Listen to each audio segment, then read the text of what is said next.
आई काय करतेस तू? लोणचं. वाव आई किती भारी. आई आंबे कुठून आणलेस ग? आंबे आपल्या झाडाचं. अरे वा किती छान आहेत. किती आंबा आहेत आई? 50. वा आई मला देणार लोणचं? हा मग पोरींना पोरासनी नातवासनी द्यायला केलं लोणचं. अरे वा वा. आता याला काय काय घालणार गाई? मसाला दारातल्या झाडाचे आंबे आहेत आई? बेडेकर मसाला आणि लसूण, गरम तेल, आई मी खाते बाई, मला खायची इच्छा झाली. मेथी, मोहरी.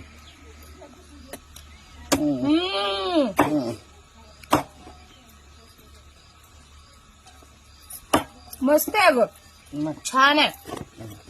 मला बनवून द्या. बरं. मस्त आहे. तिथं कट कर कट कर त्याला. अरे वा मी एक करते. मला मी थोडं आंबा फुटल का ग? मला कुठं काय फुटला की गाय. आता आता आता नाही इकडे. हा बाई म्हणते मला पण करू दे की ग लोणचं. मला थोडं तर करू दे की. आता मी नेणार आहे म्हणल्यावर आई ग मग माझं पण थोडं यात कष्ट पाहिजे की गाई. बोट घ्या चालतं एवढं. एवढ्या एवढ्या सोडल्या. अगं थांबा एक मिनिट.